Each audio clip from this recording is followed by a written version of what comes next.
Hola, mi nombre es Ailín Yalili Guardado, pasante de la carrera de Ciencias Naturales de la Universidad Pedagógica Nacional Francisco Morazán en su sede en San Pedro Sula. El día de hoy les hablaré sobre temperatura y calor. Cuando hablamos de temperatura y calor, ¿a qué están relacionadas? A algo caliente y frío. Todo esto se puede medir a través de la energía molecular de un gas ideal, desde la escala de las temperaturas. Empezaré a hacer la diferencia entre temperatura y calor. Cuando hablamos de calor, es la energía calórica que un cuerpo cede o absorbe en un cuerpo en un tiempo determinado. La energía calórica total de un cuerpo corresponde a la suma de la energía cinética y potencial de sus átomos. Temperatura es la magnitud física que permite asegurar si dos o más sistemas se encuentran o no en equilibrio térmico. ¿Qué es equilibrio térmico? Es la transferencia de la energía calórica, es decir, cuando ambos cuerpos se encuentran a la misma temperatura. ¿Cómo relacionamos la temperatura y el calor? Pues mediante la energía. Como les decía, el calor es la energía y sabemos que a mayor energía va a haber mayor movimiento de átomos, y si hay mayor movimiento de átomos, esto quiere decir que va a haber mayor temperatura. De igual forma, si hay menor energía, quiere decir que habrá menor movimiento de átomos, y esto quiere decir que habrá una menor temperatura. Termómetro de gas y la escala de Kelvin. El principio de un termómetro de gas muestra que la presión de un gas a volumen aumenta con la temperatura.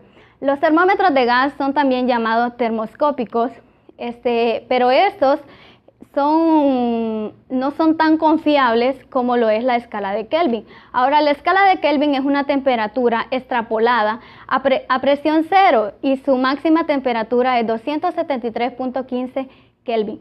Haré una diferencia entre la escala Celsius y Kelvin.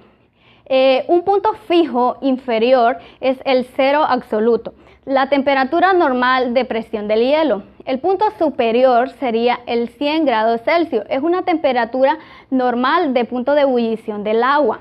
Pero si hablamos de Kelvin, es un punto inferior, cero absoluto, pero nunca se ha llegado a ese cero absoluto.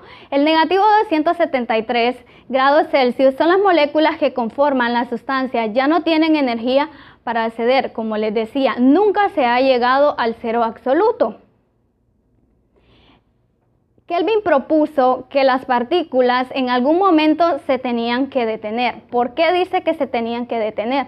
Como les hablaba en la diapositiva anterior, a mayor energía siempre habrá mayor temperatura. Entonces, a menor energía habrá menor temperatura.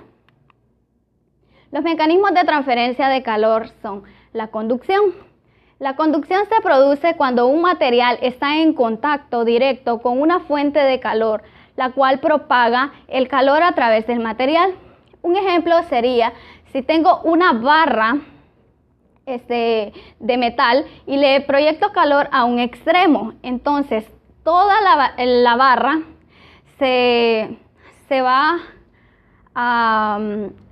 a calentar. ¿Por qué? Porque hay una conducción. Ahora, si hablamos de una convección,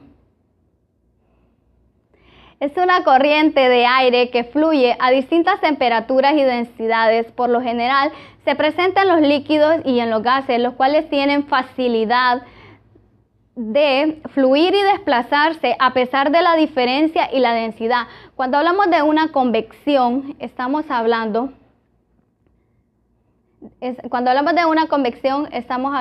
un ejemplo claro sería en una sala donde hay aire frío y aire caliente. Si hablamos del aire frío, este va a descender, pero si hablamos del aire caliente, este va a descender. De igual manera, si tengo un recipiente donde le pongo calor hacia la parte de abajo, se va a calentar primero que la superficie de arriba, estará a menor temperatura. Radiación. Cuando hablamos de radiación, se producen al llegar los rayos del sol. Por ejemplo, si tengo un microondas, ¿qué nos emite un microondas? Nos emite los rayos infrarrojos para calentar los alimentos. Las propiedades térmicas de la materia. Los comportamientos de los gases pueden variar por el calentamiento, presión, el volumen, temperatura y cantidad de gas. Todo esto se ejerce a través de una área aplicando la tercera ley de Newton. También, cuando hablamos de presión, volumen, temperatura y cantidad de gas, pues nos estamos refiriendo a la ley de Boyle, Charles y Lewis.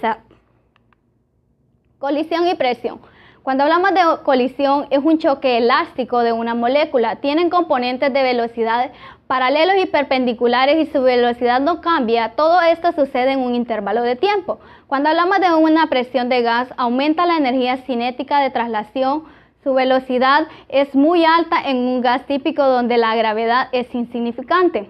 Como podemos ver en la diapositiva, hay un cubo que contiene partículas. Si yo le pongo calor a eso, las partículas se moverán mucho más rápido y eso verá que no van a haber tantas colisiones, no habrán tanto choque.